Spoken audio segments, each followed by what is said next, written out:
Mbumba, il y a Norbert Louis, communicateur, il y a Union des Républicains. Dieu merci qui fout. Tout le monde a des Polens. Voilà, il y a des Polens, Mbumba, communicateur, il y a Union des Républicains. Bon, moi, Norbert Louis. Oui, moi, Norbert Louis, Azali, Kataboloko, où tu as le 5 novembre 2024. Na bagarre républicaine qui n'a pas faire 5 heures du matin, destination inconnue. Un mois après, tu as compris après Demiap, tu as la prison militaire de Dolo.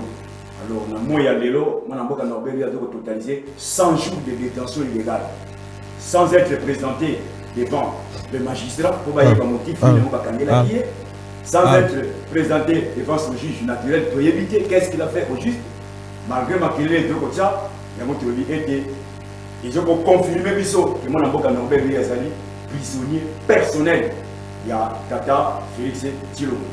Tobandi était Likambo négocié ko beta mbela et ko lukana ko se décanter, on fait confiance à la justice, non?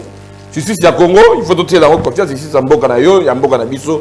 Mboka na biso to lingaka to tiela ngo motema to yebi ete karaté mona mboka Norbert Louis ozana biso libanda pe to koleka na kosola bongo te et kosola esengo makasi na biso pe ba congolais nous. Merci mingi en tout cas bozali ebele ko na biso bipai biso bosili kozwama na États-Unis, na Canada, na Italie, na Belgique, na France, na Londres, na Allemagne, na Serbie, na Finlande, na Uganda pe batu bazali kolanda biso en tout cas. Merci de nous faire confiance. Social Télévision masolo ya mboka tozali wana mpo na bino masolo na bino masolo na biso masolo tolingaka tozali wana. Allez, tozala na deux sujets autokolobela non trois sujets autokolobela lelo ezali ya solo likambo Italie dialogue. Bouébi Banso, Senko, ECC, Bamoupe, il y a Senko, na ba pasteur, il y a ECC, Bazaïna démarche, na bango, au Basila na Kosala, ba présentant qui a pas tata mokonzi mboka, bazolinga ete batunyo so baleka na kofanda. Kasi tomoni ebandeli, ebandaki bien. Batunyo so bazalaki na bango, d'accord. Mais kaka mikolo tomoni va diabatu babandi koboya yango bazoboya pona nini batu bazoboya dialogue pona nini batu bazobanga kosolola nde yango tokolobela yango na mokona lelo ya mibale wana ezali procès oyo ezofungama lelo le 12 lelo procès RDC Rwanda, kuna na Cour africaine des droits de l'homme et des peuples na Arusha na Tanzanie. Wana pe tokoleka na kolobela ngo nini tozela na procès wana ya misatu Isaïli Kambo Italie tracasserie na Kinshasa. Tracasserie eleki. Bandeko bazali ko benga bazoyi biso en tout cas tracasserie c'en est de trop ne balobaka. Tracasserie batuba lembi tracasserie ni yango kasi sengeli kosala so ina kati ya mboka na biso moko tracasserie ezali kosalema lolenge ezali kosalemela wana atako bakonzi balingi propreté na ngumba kisasa kasi tracasserie ezali ko accompagner ezali ko bebisa likambo ngo ya koleka na kotia kimia na kati ya ngumba Kinshasa ya onde tokolobela mambima kwa kamera swana misatu kasi yambo ete toleka na kokota na mozindo lobby ezalaki Dieu merci qu'il faut continuer la sur image ya caméra na noté ya prestation de serment je m'excuse en tout cas il y a prestation de serment il y a ba juge il y a cour constitutionnelle oyo esalemaki na pays du peuple devant le chef de l'État toleka na kolanda élément il y a journal Oyo tosile na proposer bino mwana mboka Alain Kashala azalaki yana na compte ya Social Télévision tolanda prestation de serment ya ba juge. Marthe Odiononde, je jure solennellement. Il s'agit de Marthe Odiononde et pour le quota de la présidence de la République et Aristide Kaindonguru pour celui du Parlement. Elles succèdent respectivement à Jean-Pierre Mavungu Mvumbi Dingoma et Corneille Wasendansongo qui ont épuisé leur mandat de 9 ans. Conformément aux dispositions de l'article 6, alinéa 1 de la loi organique numéro 13/026 du 15 octobre 2013 portant organisation et fonctionnement de la Cour constitutionnelle. Le chef de l'État Félix Tshisekedi Tshilombo a également pris acte du serment de John Prosper Mokemaele comme procureur général après la Cour constitutionnelle en remplacement de Jean-Paul Mokolo Konkesha nommé procureur général après le Conseil d'État. Et cette cérémonie s'est déroulée en présence des députés nationaux et tant d'autres personnalités des structures et organes de la justice congolaise. Merci Mingi Wanaboti Kolanda, prestation de serment et à juge à la Cour constitutionnelle les Araki Liboso ya Mwana Mboka Félix Antoine Tshisekedi Tshilombo Tata Mokonzi et la République démocratique du Congo. Alors, juste après, prestation de serment, wana, Nalibanda, tangu ba membre ya bureau, bazo accompagné Mokonzi Mboka, Abima, il y a eu une interview. Oyo Mwana Mboka, Vital Kamerhe, président de l'Assemblée nationale, asilaki nako accordé na presse, où Izalaki Libanda wana, et Batu nyonso balobeli intervention ya Vital Kamerhe. Toyo kananu o Vital Kamerhe asili koloba simanango tokoti na masolo na biso, masolo na bino, masolo bolingaka, masolo ya mboka. Ce que nous devons dire à tous les Congolais, quelle que soit la durée de la nuit, le soleil finit par se lever. Nous vaincrons et le Congo va réaliser son rendez-vous avec l'espérance, qui ne se décourage pas. Soyons tous unis comme un seul homme derrière le président de la République et derrière nos forces armées. Et ayons toujours une pensée pour les populations du Sud Kivu, du Nord Kivu et du Ituri qui souffrent sérieusement. Et évitons des invectives, des insultes et des injures sur les réseaux sociaux. Ça nous divise et ça profite à l'ennemi. Toboya mafinga na ba réseaux sociaux izali ko kabola biso na ngonga oyo zali na yango, ça ne sert à rien de chercher à injurier X, ça ne sert à rien de chercher à injurier Y na ba réseaux sociaux na Facebook, na TikTok, na ba compte X.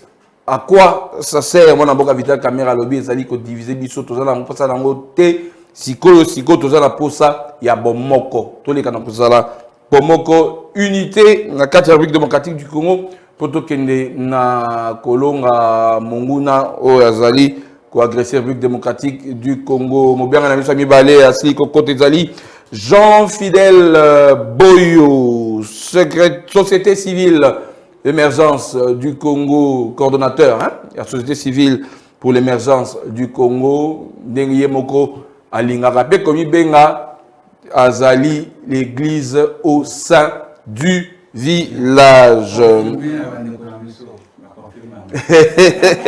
Moi, je suis fidèle. Mbote na yo. Mbote la bandeko bazami sika kotolo bekolo mbote na balandibanso ou mpesi sasa ipi pona kolanda biso to pesi mingi mbote na bandeko na biso ya Nord Kivu ebi boza na état moko ya souffrance toza ensemble tozo bunda pona ekolo tozo loba pona ekolo d'ici là ndema kotia maboko solution ekozwa. Jean Fidèle Boyo batebele ba réclamer Ah, merci. Quand l'équipe semaine passée, la TBL a réclamé, et on te dit bon, moi on a boya c'est aller quand Pour l'intérêt de la nation, tout ça.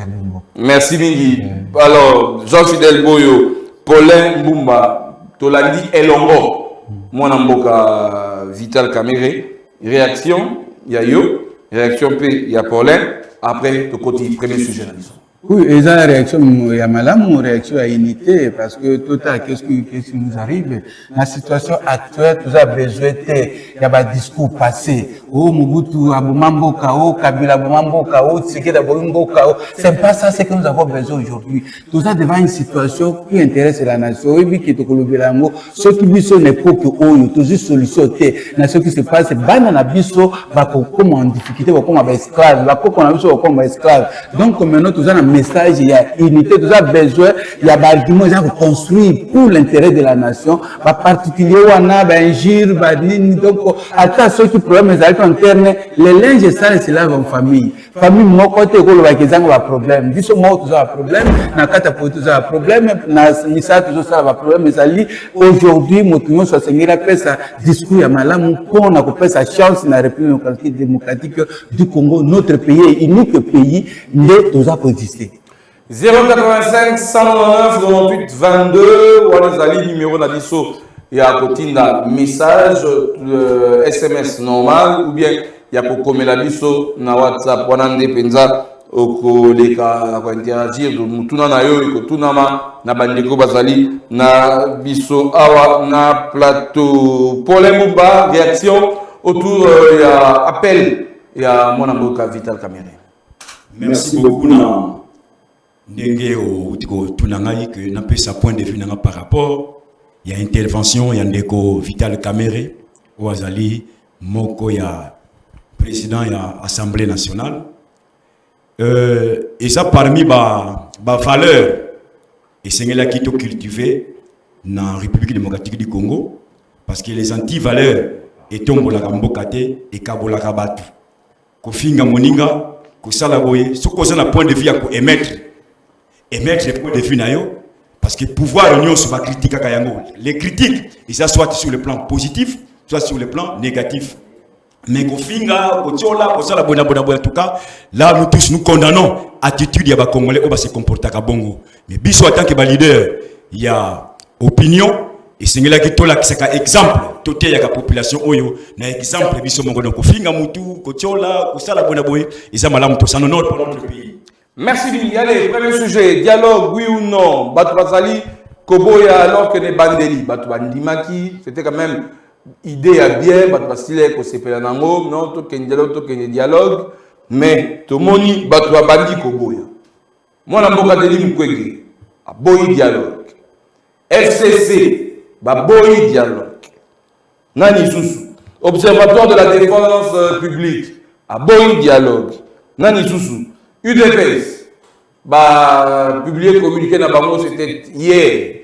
Rejeté, idée dialogue oyo ezali mené na Bandeko, il y a Senko ECC.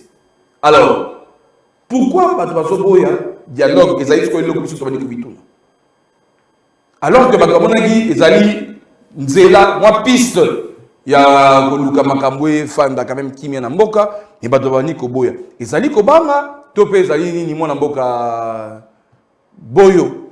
Na bandi que merci pour la motuna na bandi que bato babo penja dialogue était. Mais bato bazo bo ande cadre où ils ont organisé dialogue. C'est très important. Au Congo boya dialogue était. Parce que d'abord dialogue est public, dialogue est traditionnel.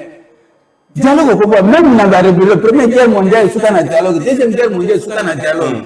Nagaye kuna comme tobanaki dolanaki Israël contre Hamas bango que bazana dialogue ko ya dialogue était mais problème est ali cadre ya dialogue nini esengeli ba dialogue cadre ezali et c'est comme ça que parce que l'initiative émane ya basango ya Senko na SSC non c'est à dire que il faut tout remonter niveau ya problème pour que le peuple a comprendre cadre nini est approprié. Parce que ce que tu as dit, le président ougandais a dit que non, la République démocratique du Congo est seigneli et que selon là, n'a pas partie prenante dans le conflit. N'a c'est pas là qui n'a recommandation. Mais je me suis posé la question, et puis tous les Congolais doivent se poser la question, quelles sont les parties prenantes du conflit en République démocratique du Congo? C'est la question pivotante.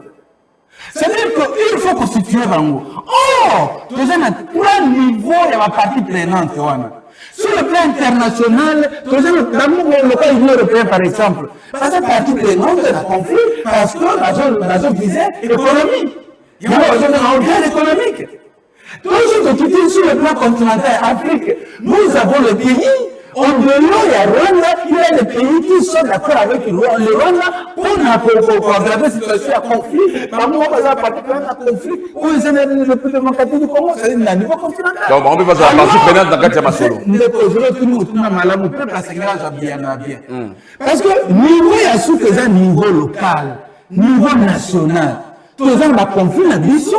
Entre biso à partir de l'entreprise bazali au recours de kuna marebel ya biso bazali ba bande ko biso kwa bananga ile kongola de pele de asa asa rebellion ba mosu bazana opposition ba mosu bazana pouvoir mais mosa na zaka ko trahir ce que le toujours la trahison c'est parce que il y a des gens qui sont aussi dans la position malade la pouvoir mais baza ko trahir baza parti ba me contrôle et ainsi de suite. Alors maintenant le cadre c'est question savoir cadre wana ya VCC 5 pour résoudre le problème, non, cadre niveau n'est pas assez. Cadre niveau n'est pas assez. Il faut cadre international. Il faut que, par exemple, une conférence internationale en format à table ronde. Ce que tu as arraché à ce moment-là, tout le monde est en face. Tout le monde en face, et puis quand tu commences à la résolution est imposable dans la partie prenante. Mais ce que tu as à niveau national, ça ne va pas aller. Parce qu'aujourd'hui, la question est de savoir, parce que c'est encore la qui Monseigneur a fait cette référence en 2012, Bango va intervenir, qui est d'accord. Est-ce qu'on avait trouvé une solution définitive? Non plus. Parce que si en 2012, tu as une solution définitive, ma communication va le susciter. Et les gens qui te le dit que Félix a été Kagame. La question, c'est très important de cette question pour donner quoi à Kagame, ce qui n'a pas réussi chez Kabila. Quand tu as signé l'accord en 2012, c'est la République démocratique du Congo et le Rwanda. RDC et PES à Rwanda, au travers de signataire Joseph Kabila, notre président de la République à l'époque. Mais qu'est-ce que Joseph n'a pas donné à Kagame et que Félix a pas compris à Kagame? Et aujourd'hui, dire que Félix et Kagame sont à Koutani directement dans la solution, moi je dis c'est faux. Parce que, sauf que que Félix a satisfait Kagame et dit Félix a dit à Kagame que Oyo se Kabila fait ça qui est Zoyango. Et là, on est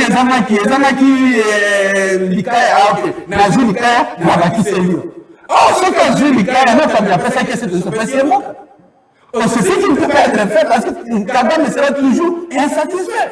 Alors, à ce moment-là, il faut qu'on contourne en fait l'ONA. C'est-à-dire même raconter Kagame, n'a Félix, ne prouve pas qu'il y a une solution définitive. Les langues de Kobuso, tous on a un problème. Mais il faut tout la banane à Bisso. Si tu veux résoudre le problème au définitivement, banane à Bisso va être esclave.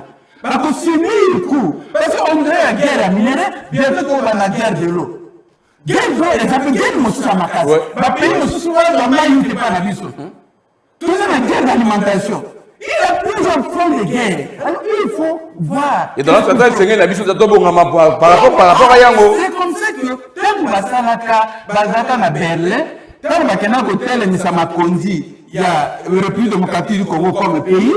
Par contre, on a vu ce matin qui a cité, Bazalé fait la quantité, Bazalé n'a pas été. Mais là, tout ça, Batamaël, tout ça, la partie politique, pour défendre la politique, tout ça, la profession dans la droite, tout ça, la profession dans la scène politique, tout ça, la Batamaël. Tout affronter débat contradictoire avec cette opinion. Cadre international, montrons la presse opinion, on ne peut dire que nous avons Bazali, qui va défendre le comme ça, ensemble, toujours résolution, on ne reconnaît la place. C'est-à-dire que, nous sommes la partie prenante, nous sommes la responsabilité, et la chose va avancer. Mais ce que tu es comme en français, oh, ici c'est nous, ici c'est nous, ici c'est nous. Non! Tout ce qui est en français, c'est une chose pragmatique. Parce que Dieu nous a donné tout sauf rien. Ce qu'il n'a pas donné ailleurs, il nous a donné tout sauf rien. Moi, je vous confirme que la province, il y a pays qui a minéré. Tout ça, la richesse. Et ça, quand on se met en compte, on va dire, même si on a bandité. C'est que ce qui a eu dans le République du Congo, communauté en a pas comprendre dans ma langue parce que ma baye a retourné dans le cas en baye pour une mélanie. Nous avons tous dans l'ensemble, tous dans ma belle, tous dans ma maille, tous dans. Qu'est-ce que nous manquons? Aujourd'hui, il faut qu'on fournisse la débat. Ça, c'est le cadre approprié. Ce qui te ligne, il faut résoudre définitivement le problème. Merci, Mwanamboka, pour Boyo, Naïdi, Malobezana, kasi nakozongela yo, pour t'envoyer un message, Baniko Kota déjà, Mwanamboka Paulin. Réaction par rapport à Ndeko et lobby, mais sinon, Union des Républicains, position de la pour ou contre, to fan de to solo. Merci beaucoup. Namutuna na yo kitoko. Tous baye s'adhérer na schéma ya dialogue politique. Et schéma ya dialogue politique, ils allaient schéma tracé par l'Union des Républicains depuis les années. Mon co-débatteur de ce matin ne me dira pas le contraire. Parce que chaque fois que tu écoutes un plateau, discours na biso ici Ibana. Et là, je suis très flatté. Il y a Kolanda, Babiloko Mosusu Abimisi Awa. Mais quand je vois Babiloko Mosusu Abimisi Awa, tout a un accord 4 d'Addis Abeba, signé le 24 février 2013, et ça n'a qu'à dit. Nakanisi, il y a un bouton dans l'émission. Accord 4, accord 4, mais Babiloko a évoqué Awa. Les parties prenantes, nous avons l'accord 4 d'Addis Abeba. Donc, en d'autres termes, je suis très flatté parce que nous avons rejoindre le biseau. C'est ça la sincérité. Dialogue, l'Union républicaine a tracé yango, oui. Ils allaient m'abêter dialogue. Nous sommes d'abord un des Africains. L'arbre à palabre, ils allaient moyen pour la biseau pour la divergence na biseau. Et surtout, nous les Noirs, les Africains, les Congolais, nous avons ce dialogue. C'est qu'il faut qualifier ça. Et ça mauvaise foi, toi, tu as monté ma vie. Mais ce qui nous a dit, autre temps, à Combo. Personne n'est contre les dialogues. Mais, bisous la politique, tu es en chair. C'est-à-dire, dialogue pour organisé. Mais, n'a pas côté la wapi. Parce que, et belé, le dialogue, l'Union de République à l'Obaga était issu de l'accord cadre de l'Addis Abeba et Sangisi va partie prenante Nyonso, y compris les groupes armés, peut-être pour le Congo, mais les M23 doivent prendre part dans le dialogue où l'Union de République à Pronaka parce qu'ils sont conformes à l'accord cadre de l'Addis Abeba. Le M23 Bakoya n'a formé ni. Le M23 Bakoya na déclaration il y a le 12 décembre 2013 le gouvernement congolais le Félix a succédé va signer qui à l'époque na Bertrand Bisimwa qui avait engagé le M23 à l'époque. Donc Bakoya na 4 parce que ce que il y a M23 parce que y a tendance, il y a un dialogue direct entre le M23 et le gouvernement en place. Or, le dialogue direct entre le gouvernement en place et le M23 et aussi parce qu'il faut ressusciter l'accord. Il y a un mois de juillet, finalisé le mois de décembre 2019, il y a un accord secret entre Ndeko Félix et Bishop Runika. Donc, il y a un accord il y a un autre qui était les M23 actuels. Quand même que M. Nanga a sali alliance nani, basalaki alliance accord na bango, basalaki et tout ça comment qui est le komoko, mais tu es été accord il y a le 12 décembre 2013. Yangonde est en vigueur parce que Yangonde que ça a été na dialogue accord cadre bakota. Ce qui Yangonde va bakota. Mais le problème c'est que Nassima M23 on sait qui est caché, c'est le Rwanda. Alors, ceux qui ont béni M23, mais ça, c'est que béni Rwanda, il Congo. Non, tu as expliqué aux Congolais, malam. Toute rébellion a toujours eu une base arrière. Rébellion à Liboso, et ça, Makamouya M23, Tobanangate. Et Outi Moussika, ce n'est pas pour nous que nous encourageons la rébellion, mais toute rébellion, ça a toujours une base arrière. Or, base arrière, M23, c'est le Rwanda. Mais il y a un dialogue au Kota. Tant les parties prenantes congolaises en conflit. Donc, mais dans le dialogue accord cadre d'Addis Abeba, une fois que tu remets en application, les Rwandais vont obtempérer l'engagement dans l'accord cadre d'Addis Abeba. Ce qui va y avoir la Kabiso, il lobby, mais il M23 ici là. Parce que l'accord cadre est ici, n'a pas engagement renouvelé par la région, ici que tout pays signataire d'accord cadre d'Addis Abeba ne peut pas soutenir une rébellion et ne peut pas donner à la rébellion une base arrière. Le quoi est là quoi Tolingaki commettre en application de l'accord cadre commettre en application de conséquences d'un mot. Donc nous sommes obligés, il y a qu'on vendre autour d'une table et puis tant que les groupes armés ne voyez pas seulement les M23. Il faut qu'on telle aussi bateau basé dans le niveau de Grand Bandungu. Il faut qu'on telle au niveau de Ituri. Il faut qu'on telle à Katakatanga dans la Katanga. Il faut qu'on telle à Bambole. Groupes armés, il faut qu'on s'en résoudre les problèmes une fois pour toutes. Il y a un autre qui était pour nous le dialogue, nous sommes tout à fait d'accord. Mais la démarche, il y a un évêque catholique, pasteur, il y a Senko, et il y a SCC. Il y a SCC. Tu le vois qui était formant, tu rejeté catégoriquement. Parce que chez moi, ils ont remettre en cause les processus de paix déjà engagés au Rwanda et Nairobi. On le dit comme un processus à Rwanda et Nairobi, na sommet extraordinaire, il y a SADC et EAC, on a parlé d'une fusion. Tout à fait. Un processus, il y a Nairobi, il y a Luanda, et les Kanoko, mais Lokomoko, et Masolo, et les Kanakozonga, avec les mêmes médiateurs, d'autres médiateurs pour ou contre. Et là, on a tout le monde qui était, oui, décision on a besoin qui, parce que tu as dit que finalité de Roko est un accord cadre. Ce qu'on l'a dit bien, pourquoi j'ai dit que Toko est un processus de paix à Luanda, je sais que le médiateur actuel, comme le président de l'Union africaine. Donc il faut, parce que jusqu'à présent, on n'a pas confirmé qui a commis président de l'Union africaine, parce qu'il n'y a pas de joueurs élection de Bango. Mais il y a un tournant, si on sait que c'est l'Angola, donc c'est que l'Angola n'a pas comment. Pourquoi donc, il faut changer, il ça médiateur, tout le monde, ça m'a bête, mais tu vois, dans le cadre du processus de paix à Luanda, les médiateurs avaient identifié des volets. Il y a crise. Crise avec le niveau Mibale. Niveau il y a Liboso entre la République démocratique du Congo et la République du Rwanda. C'est-à-dire, le Rwanda avait avoué officiellement que je soutiens les M23.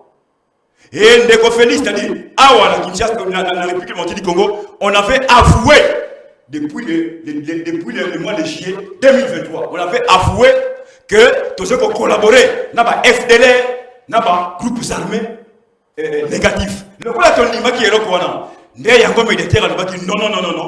Yo ndimi mais pour la paix et contre la Namboka et c'est qu'il faut retirer c'est-à-dire Congo retirer qu'on soutient qu'on collabore na ba FDLR na ba groupe na ba dissident na bango bino pe Kagame retirer ba troupe na niveau il y a M23 yango monaki la signature, il y a l'acte de désengagement Israël qui a avorté dans le mois de décembre, le 15 décembre 2024. Israël qui a avorté pour signer l'acte de désengagement. Deuxième volet, il y a crise, c'est sur le plan interne. Je pense que mon grand frère Boyo a dit donc, sur le plan interne, tout ça est crise. D'abord, politique et sécuritaire. Et sécurité peut être la bonne solution. C'est là où nous disons été. Le corps médiateur a identifié que le Kwana n'a pas groupe, vous dans un dialogue global, inclusif. Parce que le faut le dire que la police va faire un dialogue, le groupe va faire un dialogue, ou bien catégorie va faire un et aussi maté. Même dans la démarche, il y a évêque. Quelle garantie au évêque Bazalaki Nango pour faire déplacer les Belwana pour participer dans le dialogue? Parce qu'il y a une garantie. Dieu merci que même Moutuna Totunaki. Hier, dans le niveau de la presse, il y a que ça été. Est-ce que Ndeko Félix a dit en âme et conscience? Ce qui était Moutapesaki, Sango, mission, il y a que ça la consultation. Et Dieu merci, nous avons eu la réponse à travers le secrétaire général de l'IDPS. Non, Bangote, et chef de l'État. Et puis, tu l'as dit pas les sous-sous. Porte-parole du gouvernement de BT. Jamais. Le président a payé. Merci, Mme Bokapolin, Jean-Fidèle Boyo. Pour contre-fusion, il y a processus, il y a Nairobi, il y a Luanda. Moi, au Bengla plateau, maman, j'aime dire la vérité, parce que l'église au sein du village. Oui, l'église au sein du village. Mais je dois travailler aujourd'hui pour mes enfants. Ceux qui ont koufi, bah, n'anga bazala bien, bien. Et c'est ce que nous devons faire. Scénario est réellement sika isaboye. Au monde de la minute yoyo, Kagame a formé un militaire pro-congolais. Au lieu à M23. Sauf une formation en ainsi dans quelques mois. Les militaires, on a la Konya, n'est pas retiré un militaire, mais en réalité, c'est un militaire formé par le Rwanda qui sort pour le Rwanda. C'est ce que les gens doivent savoir. Tant on ne va pas bien d'Arana, et ça, en faveur de la sauter. Ça, c'est la première observation. Et quand le Kagame a retiré un militaire, tant qu'on a dit qu'il a sa versé déjà un militaire, il a été conformé aux soi-disant pro-congolais. Deuxième observation, même la nommé gouverneur, il y a mon Kazanani. Qui nomme le gouverneur? Quand vous avez nommé gouverneur, c'est lui et qui? Il faut qu'on se le dise, vous serez en société civile, vous serez en politicien. Les questions qui sont estimées taboues dans la politique, vous serez en société civile, vous serez en liberté à côté de sous table. Ça veut dire que même quand il est là, il est président de la République.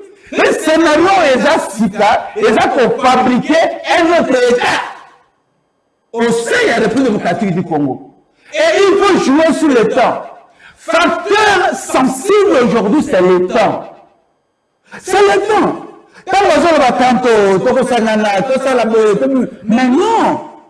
Ce qu'il faut faire, c'est susciter aujourd'hui et ici et maintenant un cadre approprié où il y a dialogue, où il faut tenir compte de la vraie leader. Si on a le dialogue congolais niveau zanacé. Dialogue congolais, c'est juste pour la continuer la trahison, pour dire la nini, tout le centre busso, ainsi de suite. Mais ceux qui dégainent le calendrier, le 5 23, le 6 c'est tout ce qui résout le problème impérialiste. Et c'est même sur le plan international, on n'y est pas ça le bas. C'est pas une déconnaissance à contredire là. On n'y est pas reconnaître que il y a un niveau dans la monde pour ça que est dans la République du Congo. Mais puis on a une guerre avec la guerre congolaise. Et puis ça c'est les Congolais qui sont à la base de ça.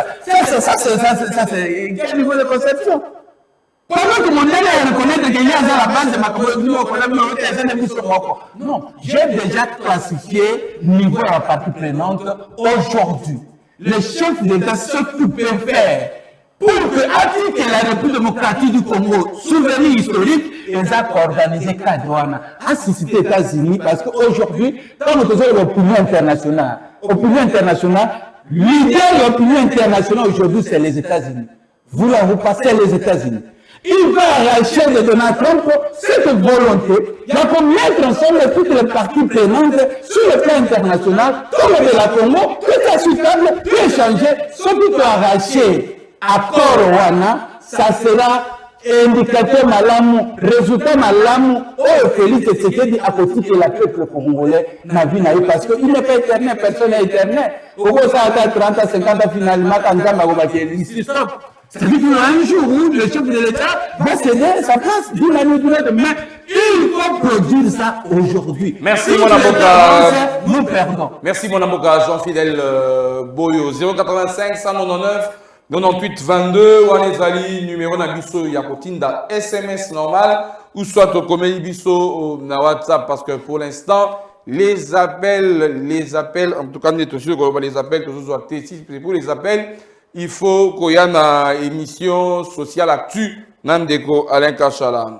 Masolo Yamboka Ezali SMS normal topé message na WhatsApp. Alors on va devoir prendre quelques messages autour déjà en possession na biso awa Ezali Ndeko José. Bonjour Masolo Yamboka. Mouyaya n'a fait que confirmer une vérité. Ezali, chef de l'État, te mutu atindaki basango basala démarche ya dialogue. Bonjour. Au départ, ils ont fait passer dans l'opinion que c'est le président qui les a appelés à la rescousse.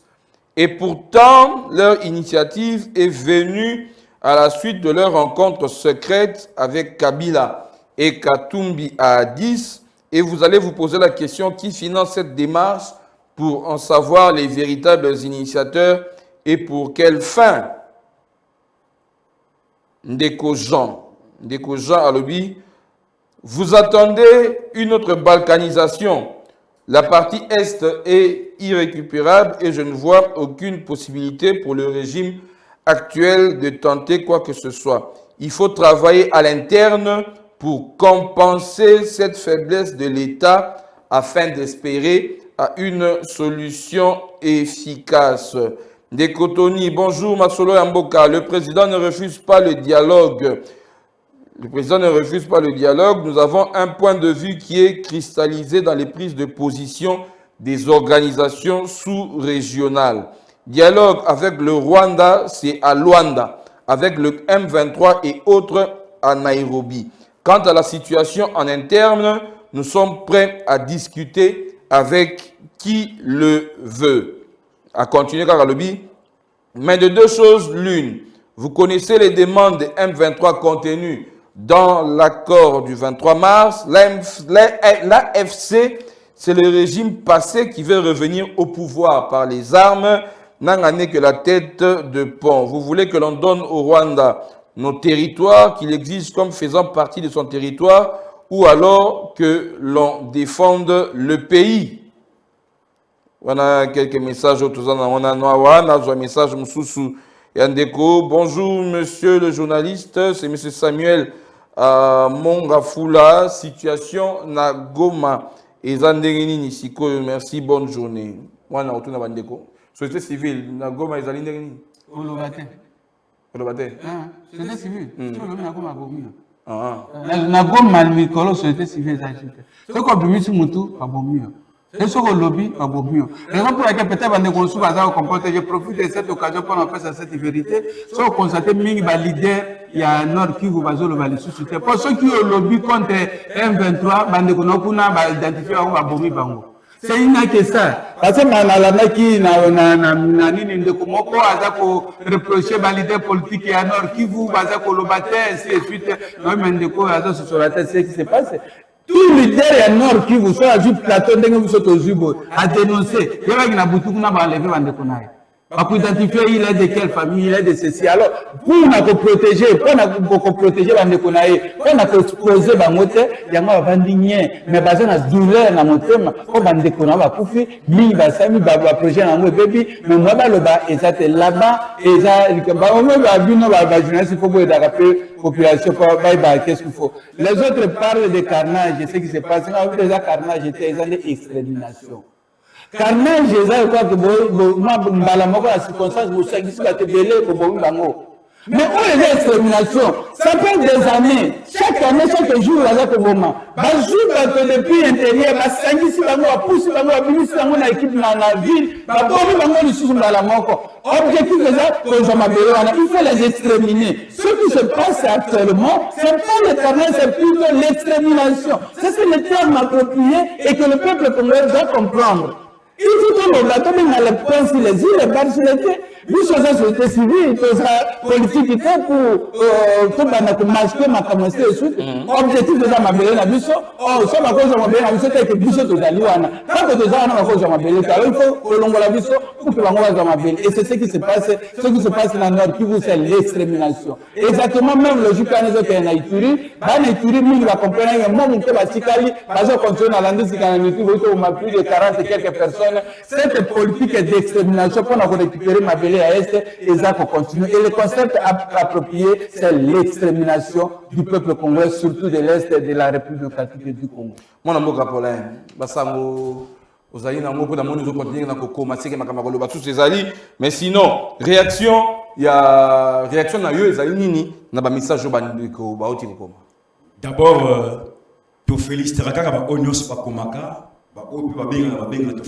Parce que en face mais à travers l'écrit nabango de toujours comprendre que oui ça fait un souci il y a Mboka na coré bondir moi toilettage politique muke na ndeko na rapidement botoko ta sujet mi valé alobi que tango ba groupes armés micro ba groupes armés éclate politique de Koutali sans les puissances extérieures entre autres citer les États-Unis et tout ça ce qui basate est policier Kozomana. Oui, en tant que société civile, il faut avoir la crainte. Mais nous, en tant que politique, crainte est à la tête parce que dans le cadre de l'accord cadre d'Addis Abeba, il y a 3 engagements. renouvelés. Il y a des bossons sur le plan interne. Le gouvernement congolais a des engagements renouvelés. La réforme armée, la police, le service de sécurité, ainsi de suite. Et donc, à niveau régional, on va passer à l'engagement renouvelé. Et à niveau international, on va passer à l'engagement renouvelé. Donc, je ne vois pas qu'un dialogue qui va commander par moi, et qui pose la solution. Non, ça va impliquer, il faut qu'on implique. Il y a un moment où j'avais admiré, on le voit qui bien, que 3 catégories.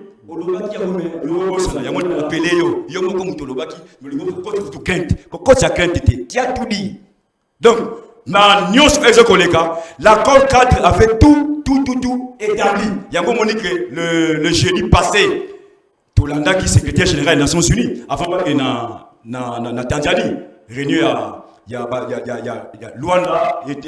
Luanda na Nairobi, avant qu'il y ait Bakutana Kuna, secrétaire général des Nations Unies, était clair. Seul l'accord cadre d'Addis Abeba et qu'on résout les crises dans la République du Congo et dans le Grand Lac. Et chaque signateur doit honorer ses engagements. Et d'ici le 15, je serai au niveau d'Addis Abeba pour que tu harmonises ma vie. Donc il y a une crainte et exaltation parce que tu es comme une les dialogues, les lots, ils sont incontournables. Personne ne vous trompe par non, dialogue, ils sont confirmés. Merci. Mais dialogue, pas n'importe lequel. Dialogue, comment te faire la crise politique et sécuritaire, c'est le dialogue qui accorde cadre. Merci mon Amoga, Paulin Bumba, on va prendre le deuxième sujet. Et Zali Likambouya, procès RDC Rwanda, Zali Kofungama, Lelo, na Tanzanie, na Arusha, audience publique requête 007, bar 2023, République démocratique du Congo contre la République du Rwanda.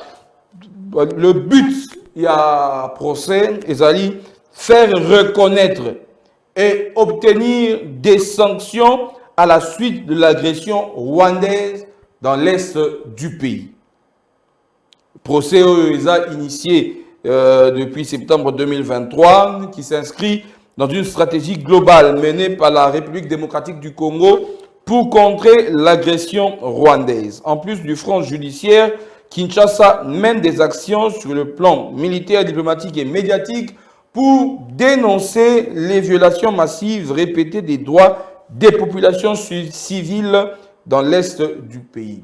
La plainte, Bandeko Jean-Fidèle Boyo, plainte Ezali, agression du territoire et d'être responsable des graves violations des droits humains.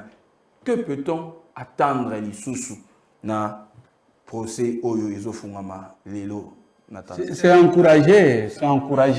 Il faut qu'il y ait un front. Il faut attaquer Rwanda front. Côté sport, tu attaquer, côté à droite, tu attaquer, côté armée, tu attaquer, côté à politique, tu attaquer. Oui, donc, vraiment, est-ce que on se salit ma caméra? Moi, Paris Saint-Germain, va comme en difficulté. On va payer la trêve comme en difficulté. Donc, il faut attaquer à un niveau social, encourager et accompagner parce que toujours la voix n'a pas. Mais ce qui est très important, il y a pour reconnaître que droit international, ils ont subi turbulence aujourd'hui. Pour l'année qui Donald Trump a menacé ces pays, il a fait la sanction contre ces pays. Vous voyez, c'est-à-dire que le droit international, ils ont subi maintenant l'époque de turbulence. Au moment où Donald Trump a décidé de déplacer la Gazaouite, le peuple à Gaza, a déplacé la mobile, les chiens voient la caravane passer, pendant qu'il y a eu l'existe le droit international. Pour le droit, ils allaient bien, parce que ils ont un symbole même historique. Uganda na bitumbe zalaka na ese Uganda a dommage à lui sur Rwanda bikabo ye azaka malin avoir ko signer makambana à ce pays pas yeba qui a un plan la mabe contre la République du Congo à Kozala poursuivi. De la même manière comment les États-Unis s'est retiré na bakor mosuswana na ba droit de l'homme la mis à se retirer parce qu'il y a dit et l'autre à Kozala pour la poursuivi. C'est comme ça qu'il faut voir les choses avant. Nous estimons que ba juriste na biso maintenant eza bango ba joueur ya match parce que eza na terrain na bango ba sengeli ba jouer ba tia tout ce qui est le droit na kati wana pour que le pays na biso elonga le fisc pour na procès wana mais axe politique na axe militaire yango eza ba pilier ya conflit na biso. Merci. Réaction de Paulin na procès ezali ko formalelo le bonito sengi na biso to zela wana. Merci beaucoup Ndeko Mopanzi Sango. Procès conformément, ils ont ma bête, ils ont madame. Mais ce qui compte, c'est les résultats attendus. Est-ce que, dans les résultats, la République démocratique du Congo est là? Point d'interrogation. Parce que jusqu'à preuve du contraire, la communauté internationale ne condamne pas le Rwanda comme pays agresseur. Parce que, c'est le Conseil de sécurité qui statue qu'il y a agression, oui ou pas, oui ou non. C'est comme ça que ça se passe. Et tant que les conseils de sécurité n'ont plus ou moins des réunions, ce qui se dit autour de ça, nulle part dans le pays, le Rwanda agresse la République démocratique du Congo. C'est là où nous avons dit que nous avons des vérités à dire, nous les Congolais. Mais tout le temps, parce que même la communauté internationale, tu connais, c'est comment de vivre froid. D'abord, donc il m'a pas voulu que la paix est contre nous avons des choses à leur dire, mais pour te comme à un niveau, nous devons d'abord nous organiser sur le plan interne. Parce que sur le plan interne, étant donné que nous sommes divisés, ça c'est la première chose, et de deux, nous ne sommes pas organisés. C'est difficile pour tous ceux qui des causes dans l'organisation des institutions internationales. C'est là où nous disons et c'est que tout Congolais conscient de la situation au niveau Yamboka. Et c'est que tout la monga. Parce que le pays est en danger. Mais je pense, parce que voir le juste consulat, quelle cause de Makambo et ça pour le moment. Il faut qu'il y ait un dialogue, parce que l'accord cadre, l'ONU est le garant de l'accord cadre d'Addis Abeba. C'est bien mentionné. Alors, Bino ONU, vous avez un accord cadre d'Addis Abeba, vous voyez qu'il a tout appliqué. Si on va leur dire ça, on va leur répondre. Tu l'as dit qu'il reste que oui, tu as ça de mais parce que là, tout ça, c'est l'international. C'est là que nous disons été. Tout ça, c'est la débat résultat, madame, mais Kuna, résultat en faveur de RDC et Kobimati. Ça, je ne crois pas. Étant donné que, dans notre validité, tout le monde vérité, parce qu'il y a des vérités à dire, mon frère. Il y a beaucoup de choses à dire sur le Tovan. On est tout à l'heure, il y a beaucoup de choses que alors, quand tu écoutes la mission de la Congolais, tu connais que ma paix est où tu as non, ma paix est où tu as su, tu connais pas il y a beaucoup de choses parce que tu merci. On n'a jamais vu une forte présence de l'armée rwandaise sur notre sol, ni déplorer un carnage aussi visible que celui d'il y a 3 semaines. Des Kobo habito benga carnage, habito benga extermination. On est aquí message d'Andeko Jérémy qui poursuit. À Lobby, j'ai personnellement vécu avec certains d'entre eux chez moi à Kenge, chassés et tués à l'ouest. Ils se sont repliés à l'est en s'appuyant sur des Congolais d'origine comme Wamba Diawamba, Arthur Zaidi ou autres, refusant de rentrer chez eux comme l'avait voulu Mouzé Laurent Désiré Kabila. Sur quoi dialoguer? Ndeko Mouf, sur quoi dialoguer requiert un consensus entre plusieurs forces en présence. Ce n'est plus le monopole du seul pouvoir de Kinshasa. Voilà le problème. Ne pas l'admettre, c'est vouloir perpétuer la guerre. Ndeko Jules a commis avec l'église, avec démarche à Bangwalbi. Cette fameuse église n'existe qu'en République démocratique du Congo. Où devrions-nous comprendre quel est l'instrument de manipulation des impérialistes? On va prendre un autre message. Posez-vous des bonnes questions qui vont dans le sens, de l'histoire. Quelle est l'histoire de l'Église en rapport avec l'État chez nous? Réaction. Non, c'est-à-dire que tokende na makambo ya mike te tokende oza essentiel.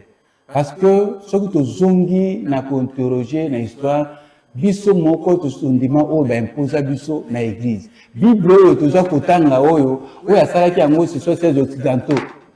Église catholique et la Union européenne. Si tu continues à analyser comment la décision de l'église. Donc, il faut résoudre ce problème, peut-être qu'on crée comme si tu avais créé ce problème. Dans la Bible, il y a des choses. La Bible dit que sunga malade, sunga veuve, sunga orphelin, sunga motaza boloko. Mais moto a béni mobola, na déterrome béni boto la yé. On a mobola ko sunga yete. Mais les mêmes occidentaux, l'organisation a la démocratie du Congo pour aider les pauvres. C'est comme ça que Mobutu a boyaka. On a dit que déjà, comme Misabiso, travail sur la base, c'est belé, parce qu'il a fait Misabiso que, oh, non, c'est bien ma personne, nous, Biso de Zanamote. Mais tu connais comment tu vas voir, développer la montée. C'est que Mobola, il a moto, il a makoki, il a se développer, mais il a se développer. Il a la potentialité, mais il a utiliser en moté. Il a la faveur, mais il a exploiter en moté. Et c'est quoi, Bisso? Nous avons tout. Et nous avons exploiter en moté. Sur le plan éducatif, éducationnel, ma place même un programme, je ne sais pas que ma filière, valeur, ma filière, pour étudier ma belle la Bisso, pour étudier la potentialité la Bisso. Non, ma cocotte, ça veut ma filière, mon sous-sous, il y a une histoire, il y a Napoléon, la Salaki, la guerre, ainsi de suite. Oh, les gens écrivent les athées. Bisso, mon copain, tout s'adapter. Aujourd'hui, depuis l'indépendance jusqu'à aujourd'hui, qu'est-ce que nous avons exploité de tout ce que Dieu nous a donné? Donc, la même Bible essaie de savoir ce qui se passe aujourd'hui. Raison pour laquelle, quand on a une question, on attend des cours, bon, si tu as une question, on a un boulot et puis tu vas perdre de là où tu as signé le soir. Tu as dit, mais ce qui est plus important, c'est que et la contre, il y a Sango, pasteur, et Zapé Natina. Mais peut-être, tu as vu qu'on recadrer en gros, limite na yango parce que bango ba kene que de la note au comme na Kagame au comme na pote donc ba comme ça qu'on directement à dimension moko même internationale donc compétence en moi quoi comme on a été sur le plan interne moni on gagne que la politique en réalité c'est le système nerveux d'une nation. La politique congolaise, c'est le système nerveux du Congo. Oh, la politique, la cellule de politique, ce sont les politiciens qui sont la cellule, il y a système nerveux. Alors, ceux qui ont un système nerveux qui fonctionne mal à monter, l'organisation va fonctionner mal à monter. C'est ça l'importance, il y a dialogue à la Sango. Et quand nous sommes à cellule, on interne pour tout ça, pour consolider et faire un abisso. Et donc, comme on a dans la sida, en réalité, pour ma mototé, mais sida, ils avaient pas affaibli l'anticorps. Il y a un organisme, alors, comme il y a affaibli, la tête qui est extérieure, c'est comme il y a un manqué au plus efficace. Alors, il faut soigner sida, c'est pour renforcer l'anticorps pour résister. En interne, c'est très important qu'il y ait un dialogue en interne pour éradiquer la trahison, pour éradiquer ce qui est en interne. Nous sommes dans la même direction pour défendre le pays. Moi, c'est ça qu'on kende. Ce qui est dit qu'il y a un mission à cause de l'esclave, on a mission à cause de la banane. Il faut lutter contre la solution. Éviter, minimisons la conflit interne entre Kabila et Tshisekedi, Moïse Katumbi Tshisekedi, même Moïse Katumbi, des choses comme ça, pour minimiser pour l'intérêt général. Total la venue à Banabiso. Dialogue wana est essentiel, mais ça va papa Mili Motobi et ça mala mota limite la compétence à dialogue wana et ça la ao. To bandina wana avant que tout le monde biso mokoto yo Canada to que défendre intérêt national. Dès qu'aujourd'hui, Alobi, bonjour Masolo Yamboka. En effet, si on se fie seulement à la logique, la RDC devrait d'ailleurs négocier directement avec la France ou l'Union européenne, car ce sont eux qui soutiennent l'armée rwandaise. Et de fil en aiguille, on peut remonter jusqu'aux multinationales qui, elles aussi, ont investi au Rwanda pour acheter notre coltan à Kagame. Mais le prétexte que tout ce monde nous renvoie au visage de ceci. La RDC fait face à une rébellion des citoyens congolais, entre parenthèses, Banyamulenge, que nous savons tous d'acquaintance rwandaise. La RDC a officiellement reconnu que le M23 est un groupe armé congolais qu'ils soient soutenus par la France, les États-Unis ou autres, tous ces gens ont le même discours. Régler le problème d'abord entre Congolais. Nous savons tous que c'est faux, mais nous en sommes là car tous se sont mis d'accord pour piller la RDC pendant qu'elle est faible de l'intérieur. Vous avez raison, mais on nous impose une autre logique. C'est une guerre par procuration, c'est pour ça que c'est compliqué. Ndeko Yves, bonjour Masolo Amboka. Savez-vous que ceux qui rejettent la démarche de la Senco et de l'ECC ne le font que par peur de perdre leur poste et non dans l'intérêt du pays? Savez-vous que le goût amer de la défaite des Goma n'est pas encore digéré par nos FARDC qui ne rêveraient que de vengeance? Savez-vous que le sommet conjoint SADC-EAC a orienté ses résolutions dans le sens du dialogue avec tous les belligérants étatiques et non étatiques? Pour les mouvements réaction. Oui, d'accord, révolution, maman, qu'est-ce que Boyo a réagi dans ma message avant Hollande ndeko Boyo lobby.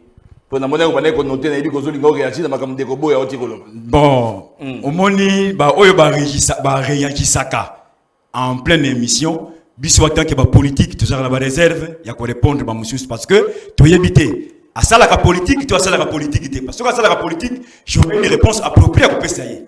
Ndenge ndeko na ngai Boyo waza awo alobi que yazali église au sein du village. Donc makamusu soit tant que politique na koye bisayete. Donc moi ba réserve pour toi là ezalaka mingi mais je les encourage. Oh yo c'est pas comment. Je vois que l'émission est suivie. Donc va continuer au combat, continuer au benga et tout ça, mais tu es bien aucun Congolais sérieux. Oh il est d'accord na maïma sur le niveau est du pays. À moins que Landoki. Mais Congolais nous ça veut dire que non moi je suis fils du pays. Mboka wa ezala biso nzamba pesa biso mboka wa mboka biso ezate. En tout cas on se peut la telle makambo sur le niveau est. Bah comme on a makila ba kufa ndeko ça fait mal.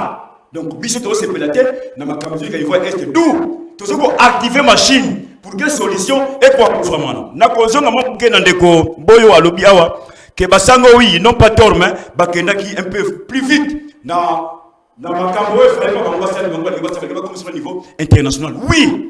Des places de baki était bango ba confondaki que makambo na bango église. Oh les makambo église c'est la politique. Nous n'avons pas une crise quelconque crise nous avons une crise politique. D'où il faut une solution politique. Une solution politique, le dialogue. Et puis aussi il s'appelle que été mon colo population de peuple congolais bako sosola que avant ba colonisateur baya to yebaki de Yanzambi ça sera le mariage avec la République démocratique du Congo. Il est 10h22, Tokomi vraiment na Souka. On ne sait plus prendre le troisième sujet qui est lié à la tracasserie na Kinshasa. Sinon, ndeko problème maloba Souka ponayo. Maloba ya Souka na koloba été. Il faut s'adresser à ndeko Félix Tshilombo. Dans la situation actuelle, il faut qu'on décrypte le paysage politique ya Mboka en libérant tous les détenus politiques. Bah oyo basala ki mabe na niveau ya moka ba oyo basala ki nini basala ba problème ebele ba kotela ki boloko il faut qu'on libère bango parce que nous avons besoin de tout le monde pour que Congo ait une solution escomptée. Sans cela je pense que tu consommes rasima to sengi lisusu na ba congolais le dialogue de l'accord cadre d'Addis Abeba oyo to uta to lobela uta 2013 to lobela ka lelo fruit nango ezokende komonana.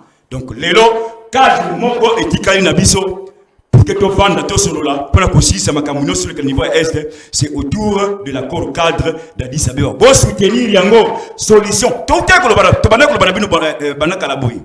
Accord cadre c'est la solution à Congo. Yango to boya ki ko lâcher document to bana ko défendre et aujourd'hui le monde entier nous donne raison. Quand même que la politique va pesa ka cadoter mais na se ya motema muto ayebi que le chemin ya dialogue ils ont un schéma tracé par l'Union des Républicains et alliés. Merci beaucoup, Mwanamboka Polembumba. Alors, tous ceux qui sont à l'église au sein du village, Mwanamboka Boyo Maloba et Panayo. Yamona Sengi na lobelio sur les journalistes, sur la communication, pour communiquer malamu, faut que ce qui se passe dans la République démocratique du Congo, c'est extermination. baye pour remplacer Kolongo la population, pour bâtir la population na bango. C'est exactement ce qui se passe. Donc il faut tous introduire, il faut tous à la claire na yango. Chef de l'État Mokonzi Mboka, joie courage. Tel pas de quoi mobali.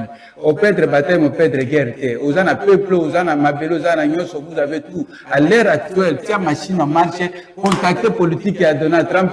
Pour déclencher cadre de la conférence internationale, dialogue international, pour réunir, pour résoudre le problème une fois pour toutes, et qu'on a plus bien, et puis sauf pour arracher à Corwana, et qu'on a la vraie histoire qu'on a pouvoir. C'est très important. Alors, tout dobi, tout bête à penalty, tout ça va risquer, nous avons le cerveau, batoza batamaye, le bazali, tout qui est tout droit, tout bête à penalty, tout droit au bi. Comme ça, qu'est-ce qui va apparaître?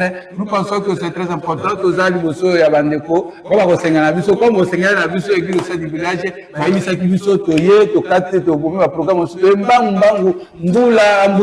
malgré ça, on a fait la nécessité, mais ce qu'il faut retenir, c'est que tout ça, le monopole et la connaissance.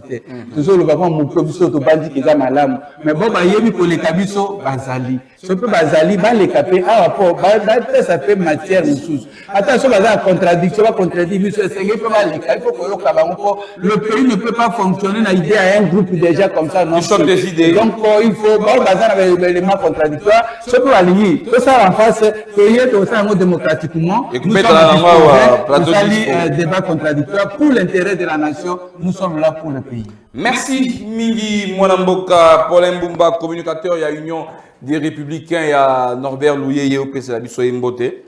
Merci beaucoup. Merci, Pena Mwanamboka, Jean-Fidèle Boyo, l'église au sein du village, coordonnateur, il y a la société civile pour l'émergence du Congo, Nemozaki, sous son abisso Mokonalelo. Merci. Allez, Nabino Banso, Bandeko, Yamasolo, Yamboka, Topesi Bino. Merci, Totoni Bino Botondi, Nandenge, Bozo continuer à Kokoba, Kolanda Biso, Kuna, na Congo central, na Tchela, na Mwanda, na Kisantu, na Sekebanza, na Matadi, na Boma, na Mbanzangungu, na Kwilungongo, na Kisantu, na Kasangulu, en tout cas, na Madimba, na Bosanité. Merci beaucoup. En tout cas, nous vous aimons. Social Télévision, Zayana Pona Bino, Netolobaka, Tango Iso, Masolambo, Zayana Pona Bino. Masolo ya biso, merci. Na hérité tout bilan d'Azaki na Simabilili. Dieu merci Kifu na réalisation kuna na machine. Merci na Andrea Nzola Meso Ozaki.